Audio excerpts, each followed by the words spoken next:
Vi på rundreise på den grønne øya for å se på alt det spennende som skjer med irsk matkultur. I denne delen skal vi se på whisky, lage mat sammen med stjernekokker og møte en legende innenfor røyking av laks. Men først ut til vestkysten, for nå skal det fiskes.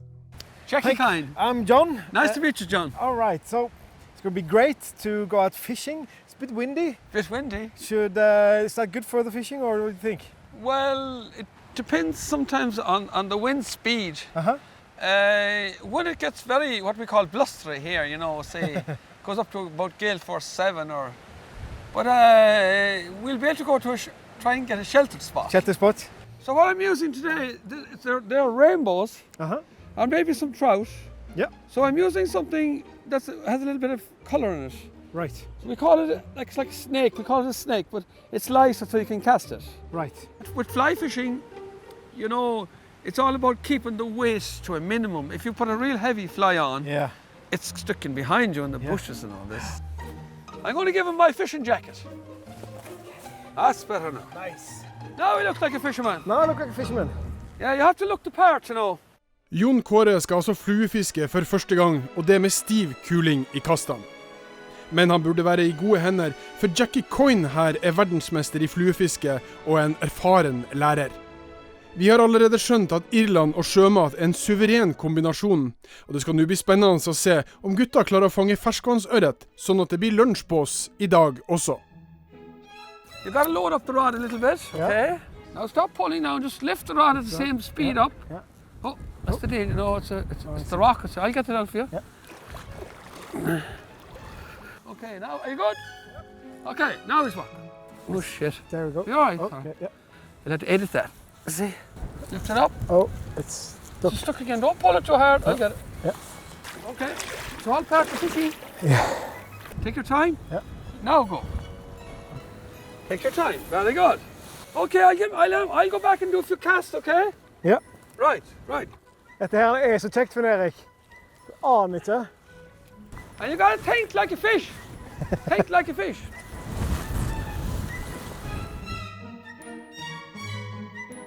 The wind is your friend. The wind is your friend.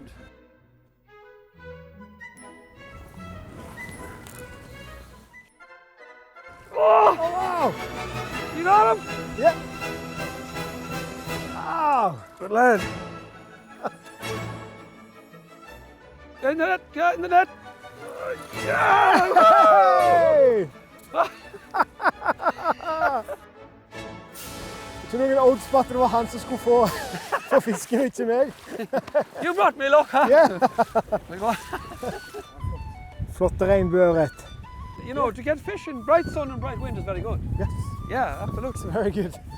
Med selvfanget fisk tar vi turen inn på Renville House Hotel, der sjefskokk Tim O'Sullivan skal vise oss hans moderne irske twist på ørret. What I'm doing is I'm going to pan fry the trout. I'm going to do a braised fennel, a fennel puree, and a ginger and kelp butter sauce. Oh, sounds fantastic. Okay. And I'm going to finish then with crispy beetroot. Oh.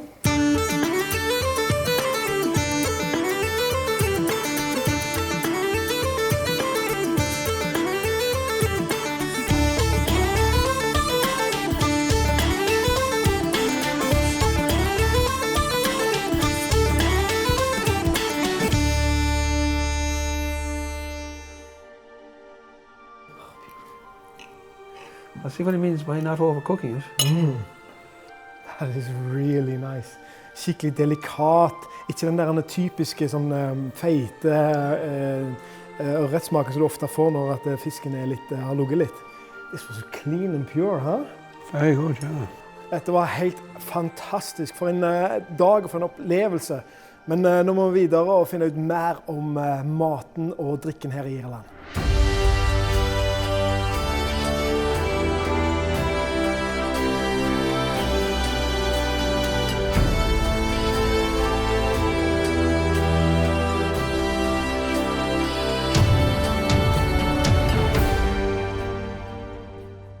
En kan jo ikke lage et program om irsk mat og drikkekultur uten å besøke et skikkelig irsk whiskydestilleri.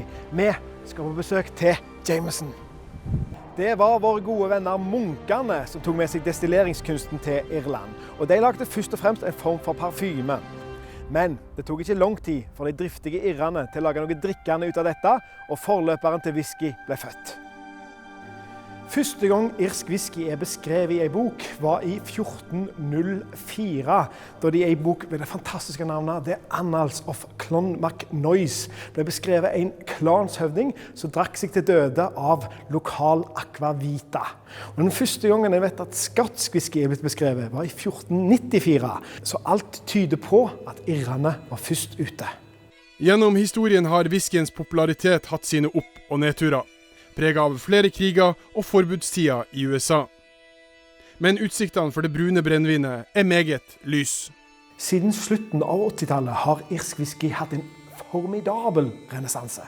Fra båndpunktet midt på 70-tallet, da de kun produserte 400 000 tønner, frem til 2018, når de produserte nesten 11 millioner tønner, som betyr at de snart på nivå med toppen rundt 1900.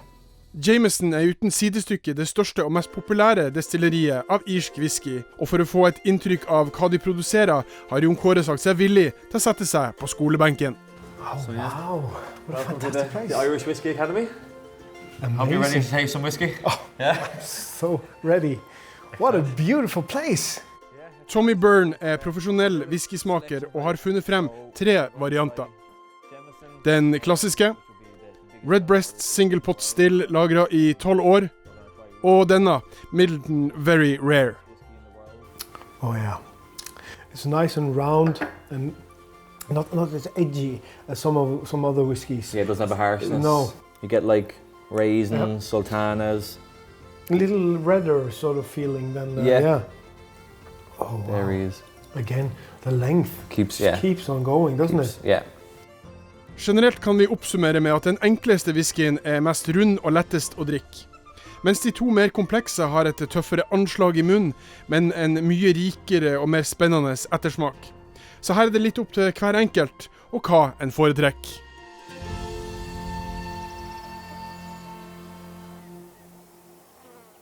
Da var det klart for en ny irsk rett med moderne vri. What are we cooking now, Robbie? So what we're going to cook it's wild venison, wild deer that was shot in East Clare, so about 20 miles from here. We got some heritage that's like an old-fashioned style beetroot, again from Moy Hill Farm. Some chanterelles that were foraged again in East Clare. Just we use all the beetroot, so some powder. So we got some beetroot powder, the puree, and then the leaves, the tops. Just dehydrate them, make a little crisp. And then we've got this lovely little truffle. So this was actually found by myself and my sous chef today. With the venison, we're going to cook it actually on the barbecue, just so it gives it a slight smokiness. Oh, that is beautiful. So once we got that quick heat, we're going to rest it for about twice the time it's taken on the barbecue.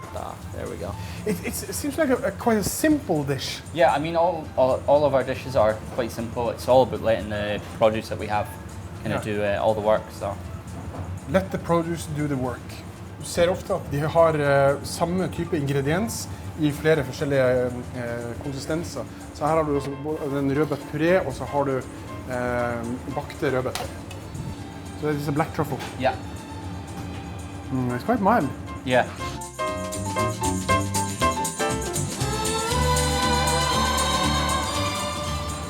Oh, that's good.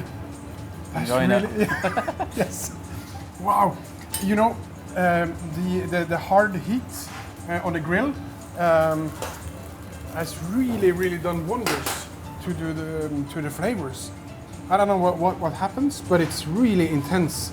Yeah. Nice, meaty flavor. Wow. This has been really fantastic. Thank you very much. Thank you so much for joining showing us modern Irish cuisine. Thank you. And we'll be back. Thanks. See you, man. See you.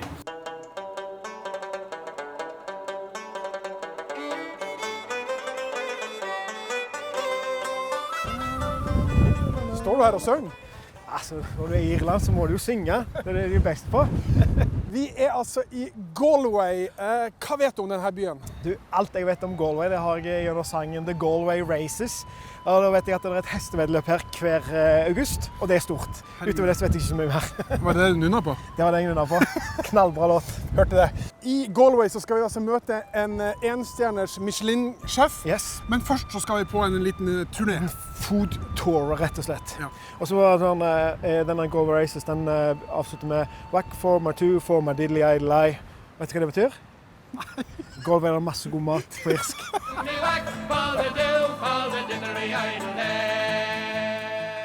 Galway ligger helt vest i Irland, har rundt 80 000 innbyggere og regnes som det kulturelle hjertet i landet. Kjent for sitt yrende uteliv med haugevis av festivaler og storslåtte eventer. Galway er europeisk kulturhovedstad i 2020 og er kjent for sine mange gode restauranter og serveringssteder. Her skal vi møte Goisha, en lokal guide som skal vise oss litt av hva området har å by på. Welcome. Thank you so How are much. you doing? Good. Yeah, welcome to the beautiful rainy west of Ireland. Yeah. What kind of produce are you specifically very proud of? So I think we want to show you the range and show you things that we're excited about and we're proud to showcase. But first, a little bit of pastry. First, a little bit of sweetness, absolutely. Galway Food Tour er en samling med serveringssteder der besøkende kan få et inntrykk av råvarene i området. Surdeigsbakst, Oh, wow. Oh, it's savory. Really good. oster og tørka kjøtt, Som fenador. Kanskje litt rundere. snaps og likør, It was smaller than I expected. Yeah. It was rounder and easier to drink. Yeah. og ikke minst østers, som ikke er så rart da Østersfarmen der vi startet reisen vår ligger rett over bukta. It's really nice. Oh, that's really good. Og gang på gang slår det oss at det vi opplever her minner veldig om den matrevolusjonen Norge har gjennomgått de siste årene. Og Irland har latt seg inspirere. Scandinavia is a big influence. So Norway, Danes, Iceland. So pickling, fermentation, kind of stepping away a little bit from the heavy food and making it exciting. Sláinte. Okay, sláinte. Og på vei inn på byens enstjerners Michelin-restaurant Anir ser vi kokebøkene både fra Maemo i Oslo og Noma i København. Irish food is a tale of at least two stories, if not more. On the one hand, you have, I suppose, what you'd call the native population or the indigenous population that are here many thousands of years. That primarily were people of the land, and you would have a lot of beef, a lot of dairy products like buttermilk, which was very popular, and cheese as well. And then with, I suppose, the advent of different ways of migration, starting with, say, about 1,000 years ago, the Normans came and they brought with them spices, and they brought with them, I suppose, foreign products like oil and wine. Spennende meny. Fantastisk. Jeg liker jo det der, at det ordet betyr fra vest. For me, it's trying to investigate, it's a combination of investigating what we have locally, but also then what we have possibly done with stuff historically. Det er jo veldig morsomt at her får vi en egen rett som er bare potet. Ja. Det er betegnende. Det er på sin plass. Ja, synes jeg også. Ja. Litt gjort på en helt ny måte, og det er jo fantastisk kult. People would say, well, Ireland has no food culture, it has a potato, and it has a very country cooking. I mean, you could say the same for any country in Europe. In France, if you looked at France, you looked at Spain or Italy, a lot of their cuisine emerges from a peasant class. And I think that the reasons why we associate possibly France and France particularly with food culture, I suppose it's because they were the first to codify stuff and to write it down. Jeg liker hvordan de bruker det du, ikke sant? Det skal alltid ha et element av noe brent. Ja. Jeg liker i hvert fall her. Og så var det vel kokt og røykt med buttermilk, som han snakket om. Ja. Det er jo veldig vanlig her i Irland. Så det er liksom holde tilbake til tradisjonene, veldig tradisjonelt, men samtidig lagt på en helt ny måte. De lagde ikke dette i gamle dager når de spør poteter. Anir har som mange topprestauranter i dag en såkalt smaksmeny, bestående av mange små retter med mange store smaker. Sånn skal det gjøres. Ja. Og i en verden der vi har tatt for oss av råvarer uten å tenke på framtida, er selvsagt alle skikkelige kokker opptatt av at ting skal være bærekraftig. We also need to change our food culture in a broader way. And whether that's the way that we buy food, or the way that we cook at home, or the way that we educate our children, or the way that we have a cup of coffee in the morning, all of these things are just as important. Wow. Helt utrolig. For et måltid. Ja, for et måltid, altså.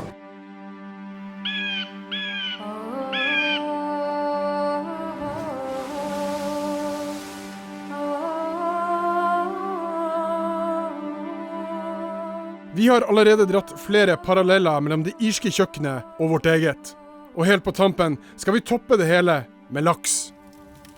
Røyking av laks er en flere tusen år gammel metode som først og fremst var ment for å preservere fisken. Men i dag benyttes dette primært for røyksmaken som prosessen tilfører. Vi er fremme i Cork, helt sør i landet. Irlands nest største by, med om lag 120 000 innbyggere i selve byen. Her ligger The English Market, Irlands flotteste marked, med røtter helt tilbake til 1788. Kjent for sin flotte arkitektur og områdets beste produsenter. Her skal vi møte Frank Hedermann, en legende innen røyking av laks og makrell. Frank, hello. John, Hi. welcome to Cork. Good to see you. Thank you so much. Yes. What a beautiful place you have here. It's my window to the market in Cork City and to our clients. You gotta see the smile. We have 5 families that fish for us wild salmon. I would love to see how you smoke your salmon. Well, let's go and visit Ireland's only smokehouse. So this is your smokery? Yes, this is Ireland's only smokehouse, and we started in this building here alongside us in a very small scale. Then we built this unit back here. Frank husker godt hvordan det hele startet for drøyt 40 år siden. Han satt og så et matprogram på TV der de hadde gjort opptak i nabobyen Skøll. TV-kokken hadde laks på menyen. He went out and caught salmon. He brought it in. He poached it over a fire, and then he baked some potatoes, and he sat down and he ate this. And I found that absolutely captivating as a kid. And some wise man said to me, you know what you'll do now, if you're going into the fish processing, you go low volume, high value, which is eminent sense, because you have no capital. Where are you going to get all the equipment? So we started with salmon, it was plentiful, and we smoked it in here in this building. Som med alt er det også stor forskjell når det kommer til kvalitet innenfor røkt laks. Mye av det som er å oppdrive av røykalaks kommer fra storindustrien, der røyken dyttes rundt i digre rom ved hjelp av store vifter. Det som da skjer er at friksjon oppstår når lufta treffer det delikate laksekjøttet. Det danner seg hinne, og laksen får en oljet karakter. Frank driver det eneste naturlige røykeriet i Irland, og her er prosessen helt annerledes. Rommet er lite, og det finnes ingen vifte. Røyken henger naturlig i lufta, og vi unngår friksjon, og dermed ingen oljet hinne. Dette er laks i verdensklasse, eller som New York Times så fint har sagt det, Mr. Hedermann smokes fish, which is a little like saying Steinway makes pianos. So, John, do you see this marbling effect here? Yes. So this marbling effect is where the salt has filtered down through the flesh and cured it. So we get smokiness, we get the saltiness here, and we get the flesh. Right. Så utroligt godt. Skikkelig sånn en mild røykesmak. Ikke den der sånn overveldende. Den er mild, den er rund, den er fin. Herlig. Ikke for feit heller. Just round, mild, a bit nutty. Fantastic. Og hvordan skal folk som kjøper laksen nyte den best? I sincerely hope they enjoy it selfishly and don't share it. There was a lady comes to us in Middleton Market, Farmers Market, and she said, I want a tub of the mackerel patty, now fill it up. And I said, you must forgive me now, but are you the lady who buys the tub of mackerel patty, takes it home on a Saturday evening, puts on a movie, has a gin and tonic, and eats the entire tub with her finger? And the lady looked at me and said, no, that's not me, but it seems like a very good idea. I'm going to do that. So That's the relationship with the customer. That's the growth. So now there's several ladies eating tubs of things, drinking gin and tonics, and watching movies. Fantastic. Well, thank you so much, Frank, for this lecture. It was my great pleasure to have you here in Bell Valley Smokehouse. Excellent. Thank you so much. We'll be heading on. There's been a number of research, bodies of research done in the last number of years on people's attitudes towards Ireland, and food was actually one of their lower priorities when coming to Ireland. But when they were leaving, it was one of their highest. It was one of the things that people were most surprised by when they came to Ireland, that we had really a world-class food culture. Something that has developed over the last number of years. Really, I feel it's probably the best it's ever been. And the whole idea of festivals like the Gourmet Festival in Kinsale and the new Taste the Island initiative is to actually address that, I suppose, bring that message to the world that Ireland is about food. I mean, we have the best produce in the world on our doorstep, so we should be one of the best countries in the world for food.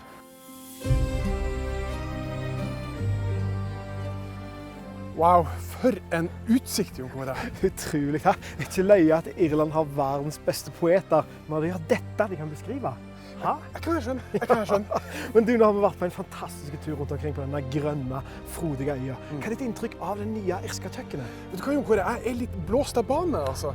Fordi at når vi kom til Irland, så var mine forventninger veldig lave når det kom til mat. Jeg hadde kjempestore forventninger til naturen, for jeg hadde sett masse bilder. Men jeg er overrasket over råvarene de har, ikke minst hvordan de utnytter de. Og så synes jeg at de har en god fremtid i sikte, altså. Ja. Og så er det jo et ekstra krydder som de bare har her i Irland. Jeg er helt enig. Det er menneskene. For noen karakterer vi har møtt på turen her, det var helt fantastisk. Og det har vært så kjekt å være i lag med dem, og spise med dem og skåle med dem. Ja. Så det er jo den lille ekstra krydderet de har her bare i Irland. Så vi anbefaler alle å ta turen til Irland. Si takk for følget. Og så synes jeg ser en irsk pub i horisonten. Alltid en irsk pub i horisonten. Takk for oss. Takkes. Ta en du kan da. Ja, ok. When I was walking over the Cork and Kerry mountain, I saw Captain Farrell and his money he was counting.